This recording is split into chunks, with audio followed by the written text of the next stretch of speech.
sera bientôt plus qu'un souvenir d'enfance si tu n'arrêtes pas les bulldozers.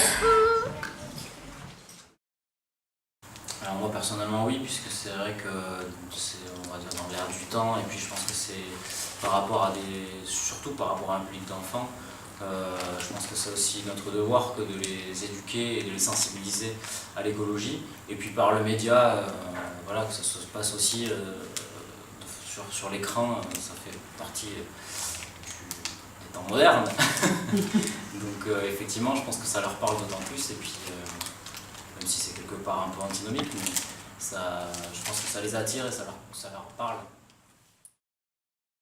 Mais là c'est Aïcha qui a trouvé ce thème et que j'ai trouvé super. Là pour le coup, moi elle m'a épatée sur ce truc-là, puisque justement l'idée c'était de dire bon, on trouve des contes musicaux, mais vu que ça tourne un peu toujours autour des mêmes choses pour la musique, faudrait aller un peu plus loin, et puis finalement les enfants se montrent très sensibles et ils comprennent facilement les choses, et en même temps il y avait un côté ludique avec des personnages, etc., qu'on trouve la forêt, et en même temps derrière un vrai sujet, un vrai thème voilà, d'aujourd'hui, et je rejoins ce que tu dis Seb, c'est...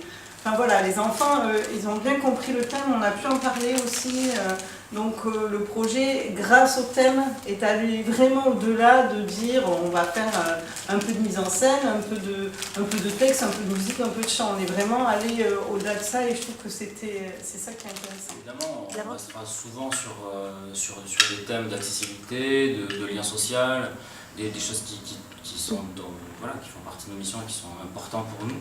Mais c'est aussi la raison pour laquelle on a fait appel à Aïcha, parce qu'on ne se sent pas non plus d'écrire un conte. Voilà, il y a des gens qui sont compétents en la matière, et c'est aussi ça qui permet les rencontres, quoi. Et des projets comme ça, c'est bien quand des gens savent le faire.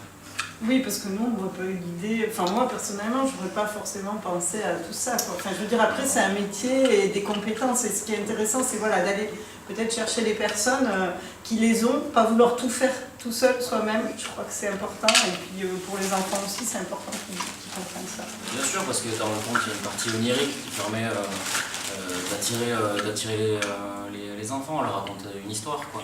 Donc ça, même si nous on sait le faire un peu en musique, on ne sait pas forcément le faire avec des paroles.